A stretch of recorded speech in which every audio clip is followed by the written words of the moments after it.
Hello everybody, Dan Grove here from Stop Drinking Limited. And yeah, welcome to my next video in the series. Am I an alcoholic, or am I just drinking too much? Or am I just a problem drinker? Let's understand what the difference is between being an alcoholic and drinking too much. Many people ask this question, so I'll answer it once and for all.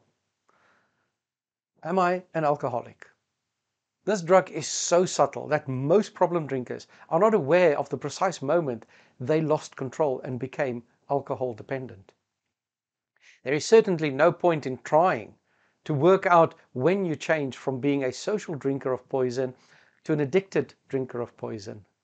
The only fair assumption to make is that anyone who starts drinking alcohol socially is starting to prime that mousetrap at that moment.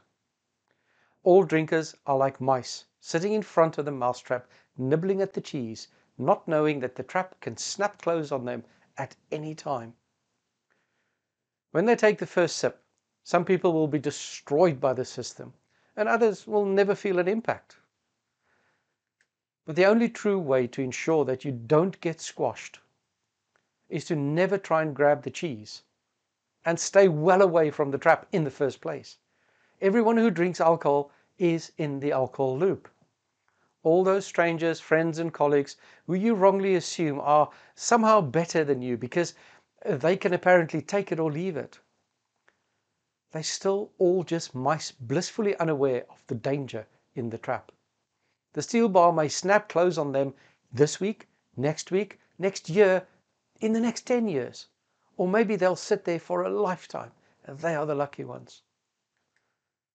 The only constant is that as long as you continue to consume the addictive drug alcohol, you will continue to play a very dangerous game of alcohol buckaroo. And you have seen what happens when that mule eventually kicks. Society insists that there is a profound difference between people who drink a few bottles of wine a week and a person who drinks in excess on a daily basis.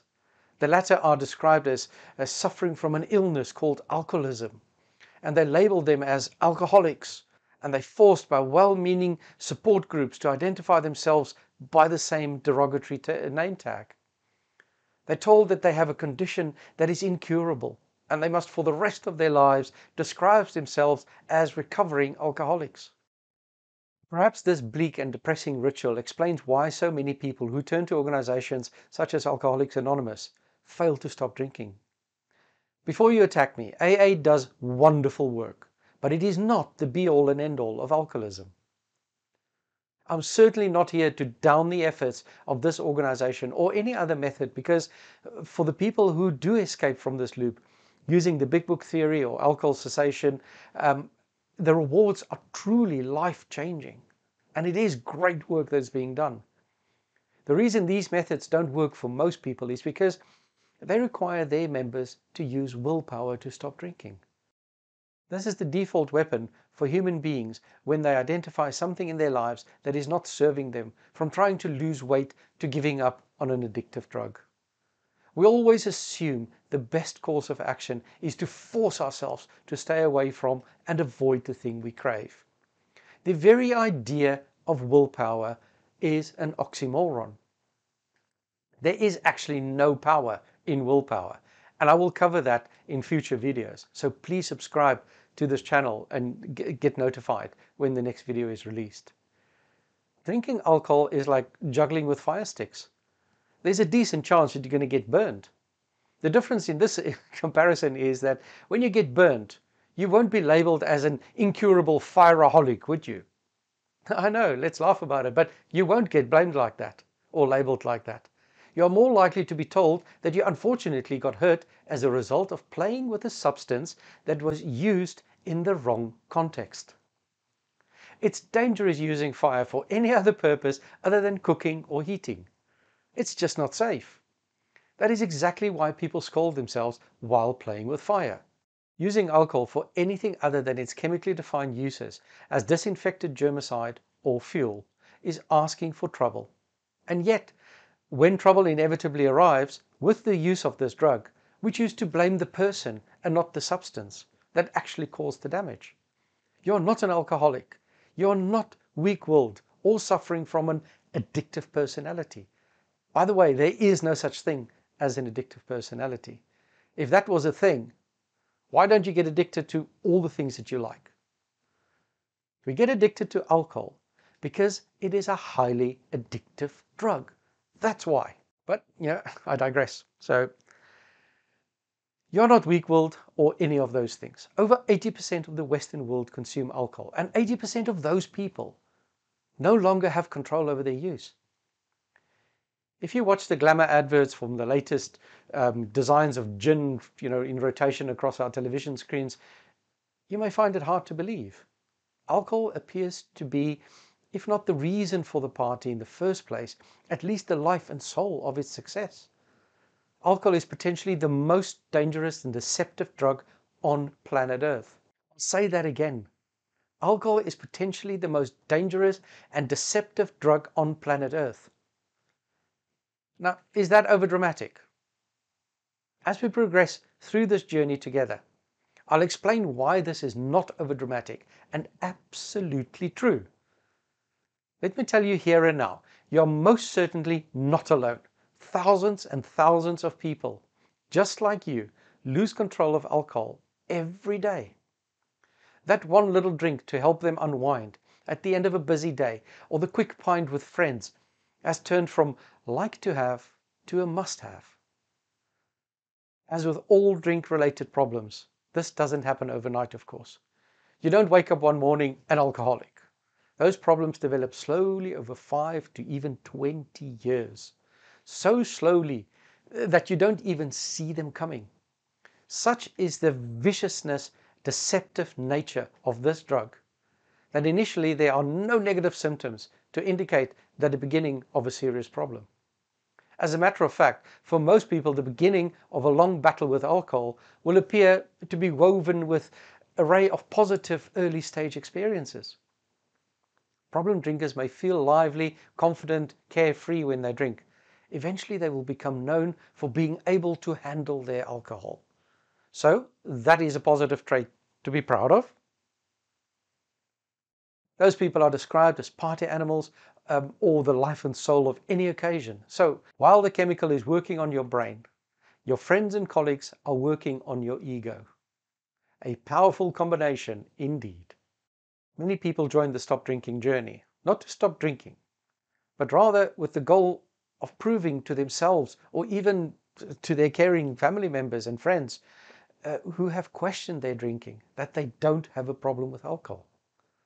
Look, I can sugarcoat the next bit of this video for you, and I can spend a long time, building up to it and so on and so forth. But let's just cut to the chase, and you can decide if you want to agree or disagree before we go any further. I'll fire some questions at you and let's see what comes out. Have you ever planned your day based on the availability of alcohol? Yes or no? Have you ever made rules for yourself about your drinking? For example, like what I did, right? I'm only drinking beer now. I'm not going to drink any of those hard spirits. Yes or no? Has anyone ever questioned you about your drinking? Anyone ever expressed concern that you're drinking too much or too quickly? Yes or no? Have you ever tried to stop and cut down your drinking before and failed? Yes or no? Okay, the results are in. If you answer yes to any of those questions, my friend, it means that you have a problem with alcohol. I deliberately don't call you an alcoholic because I know your automatic conditioned response is to defend yourself in the face of such an assault on your perception of who you are, regardless of how blatant the problem and the symptoms appear to be. If you label someone an alcoholic, you will quickly get sold the line. Hey, look, I admit I drink too much, but I'm certainly not an alcoholic. And I understand this objection because despite the fact that I consume an average of 120 units of alcohol a week over the period of nearly 15 years, I still refuse to declare myself an alcoholic to this day. I point blank refuse to accept that label. I do not believe any of my clients who stop drinking via the online stop drinking course are alcoholics either. They are no more alcoholics than an individual who is constantly scratching their head could be said to be a scratchaholic. Alcohol misuse is a symptom of a problem. It is not the actual problem itself. Many people think of alcoholics as scruffy, homeless winos who's lost everything. But there are people who meet the criteria for a medically diagnosed as alcohol dependence, who are highly functional in society, who still have their jobs, homes, and families. This type of drinker is known as a functional alcoholic or a functional problem drinker, whatever label you want to put to it. They rarely miss work and other obligations because of their drinking, although it does happen occasionally. They usually excel at their jobs and careers. Typically, they are knowledgeable and witty individuals who are successful in many areas of their lives, to all but those who are the closest to them. They give the outward appearance of being perfectly normal. I know who those people are because I used to be one of them. I kept my drinking hidden through some of the most successful periods of my career. If you also have a problem with this drug currently kept hidden away from your colleagues in your family, I will show you how to take control of the situation without anyone ever needing to know that you even had a problem in the first place.